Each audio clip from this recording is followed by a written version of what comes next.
S ಮತ್ತೊಂದು breaking news ಇದೆ. ಕೆಲವೇ ಕ್ಷಣಗಳಲ್ಲಿ ಬಿಜೆಪಿ ಕೋರ್ ಕಮಿಟಿ ಮೀಟಿಂಗ್ ಕೂಡ ನಡೆಯುವಂತ ಸಮಯ ಈಗಾಗಲೇ ಬರ್ತಾ ಇದೆ. ಬಿಜೆಪಿ ರಾಜ್ಯಾಧ್ಯಕ್ಷ BS ಯಡಿಯೂರಪ್ಪ ನೇತೃತ್ವದಲ್ಲಿ ಈ ಒಂದು ಸಭೆಯನ್ನು ನಡೆಸಲಾಗ್ತಾ ಇದೆ.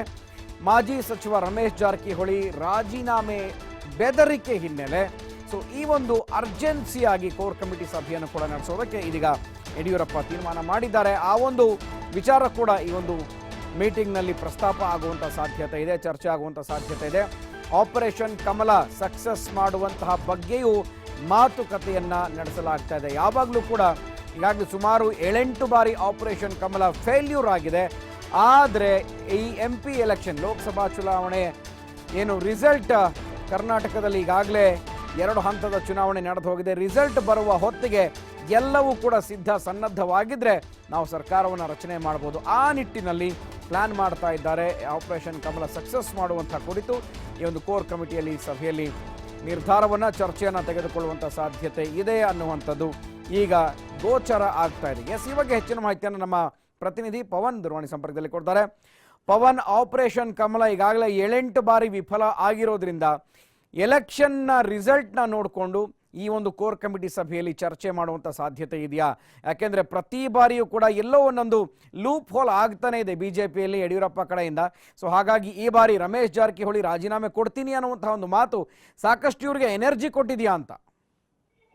ಖಂಡಿತ ಗುರುಪ್ರಸಾದ್, ಯಾಕಂದ್ರೆ ಮಾಜಿ ಸಚಿವ ರಮೇಶ್ ಜಾರಕಿಹೊಳಿ ಅವರು ಮೊನ್ನೆ ಮತದಾನದ ಸಂದರ್ಭದಲ್ಲಿ ಆ ಒಂದು ಮಾತನ್ನ ಹೇಳಿರೋದು ಬಿಜೆಪಿಗೆ ಸರ್ಕಾರ ರಚನೆಯ ಒಂದು ಆಸೆಗೆ ಮತ್ತಷ್ಟು ಬಲ ಬಂದಿದೆ ಅಂತಾನೆ ಹೇಳ್ಬೋದು. ಯಾಕಂದ್ರೆ ಲೋಕಸಭೆ ಚುನಾವಣೆ ಫಲಿತಾಂಶದವರೆಗೂ ಕೂಡ ಬಿಜೆಪಿ ಈಗ ಫಲಿತಾಂಶವನ್ನು ಕಾಯ್ದು ನೋಡುವ ತಂತ್ರಕ್ಕೆ ಮೊರೆ ಹೋಗಿದೆ. ಅಲ್ಲಿ ಬಿಜೆಪಿ ರಾಜ್ಯದಲ್ಲಿ ಎಷ್ಟು ಸ್ಥಾನಗಳನ್ನ ಗೆಲ್ಲುತ್ತೆ ಅನ್ನೋದ್ರ ಮೇಲೆ ಬಿಜೆಪಿ ಸರ್ಕಾರದ ಭವಿಷ್ಯ ಇಲ್ಲಿ ರಚನೆ ಆಗೋದಾ ಹೇಗೆ ಅನ್ನೋದ್ರ ಮೇಲೆ ಆ ಒಂದು ಭವಿಷ್ಯ ನಿರ್ಧಾರ ಆಗುತ್ತೆ. ಹೈಕಮಾಂಡ್ ಕೂಡ ಹೇಳಿದೆ, ಸುಮಾರು 18ಕ್ಕಿಂತ ಹೆಚ್ಚಿನ ಸ್ಥಾನಗಳನ್ನು ಗೆದ್ದುಕೊಟ್ರೆ ನಿಮಗೆ ಸಂಪೂರ್ಣವಾದಂತ ಬೆಂಬಲವನ್ನು ನಾವು ನೀಡ್ತೀವಿ ಅನ್ನುವಂತ ಮಾತನ್ನ ಹೇಳಿದೆ, ಭರವಸೆಯನ್ನ ನೀಡಿದೆ ಅನ್ನುವಂತ ಮಾಹಿತಿ ಇದೆ. ಹೀಗಾಗಿ ಸದ್ಯದಲ್ಲಿ ಯಡಿಯೂರಪ್ಪ ಅವರ ಟೀಮ್ ಏನಿದೆ, ರಮೇಶ್ ಜಾರಕಿಹೊಳಿ ಅವರ ಬಣ ಯಾವ ರೀತಿ ಮುಂದಿನ ಹೆಜ್ಜೆಯನ್ನು ಇಡುತ್ತೆ ಅನ್ನೋದನ್ನ ಬಹಳ ಸೂಕ್ಷ್ಮವಾಗಿ ಅಬ್ಸರ್ವ್ ಮಾಡ್ತಾ ಇದೆ. ಈ ಬಗ್ಗೆ ಇವತ್ತಿನ ಕೋರ್ ಕಮಿಟಿ ಸಭೆಯಲ್ಲಿ ಚರ್ಚೆ ಆಗುವಂತ ಸಾಧ್ಯತೆಗಳಿದೆ. ರಮೇಶ್ ಜಾರಕಿಹೊಳಿ ಅವರ ಜೊತೆ ಎಷ್ಟೆಲ್ಲ ಶಾಸಕರು ರಾಜೀನಾಮೆಯನ್ನು ಕೊಡಬಹುದು, ಅದು ಎಷ್ಟರ ಮಟ್ಟಿಗೆ ಬಿಜೆಪಿ ಸರ್ಕಾರ ರಚನೆಗೆ ಅನುಕೂಲ ಆಗ್ಬಹುದು ಎನ್ನುವ ಎಲ್ಲಾ ಲೆಕ್ಕಾಚಾರಗಳನ್ನು ಕೂಡ ಅಂದ್ರೆ ಒಟ್ಟಾರೆಯಾಗಿ ಒಂದು ವೇದಿಕೆಯನ್ನು ಸಿದ್ಧಪಡಿಸಿಕೊಳ್ಳುವ ನಿಟ್ಟಿನಲ್ಲಿ ಇವತ್ತಿನ ಸಭೆಯಲ್ಲಿ ಚರ್ಚೆ ಆಗುವಂತ ಸಾಧ್ಯತೆಗಳಿದೆ ಗುರುಪ್ರಸಾದ್. ಓಕೆ ಪವನ್, ಈಗ ನೀವು ಬಿಜೆಪಿನಲ್ಲೇ ಕೆಲವು ಕಡೆ ಅಸಮಾಧಾನ ಇತ್ತು ಆಪರೇಷನ್ ಕಮಲಕ್ಕೆ, ಜೊತೆಗೆ ನಾವು ಬಲವಂತವಾಗಿ ಸರ್ಕಾರವನ್ನು ರಚನೆ ಮಾಡೋದು ಬೇಡ ಅನ್ನುವಂಥದ್ದು ಹಿರಿಯ ನಾಯಕರು ಅನೇಕ ಯಡಿಯೂರಪ್ಪರನ್ನು ಹೊರತುಪಡಿಸಿದ್ರೆ ಅನೇಕ ನಾಯಕರ ಬಾಯಿನಲ್ಲಿ ಬರ್ತಾ ಇದ್ದಂತಹ ಮಾತುಗಳು. ಆದರೆ ಈಗ ಫಲಿತಾಂಶಕ್ಕೂ ಮುನ್ನ ಈ ರೀತಿ ಚಟುವಟಿಕೆಗಳು ನಡೆಯೋದು ಎಷ್ಟು ಸಹಿಸ್ತಾರೆ ಬಿಜೆಪಿನಲ್ಲಿ ಇರುವಂತಹ ಬೇರೆಯವರು ಅಂತ?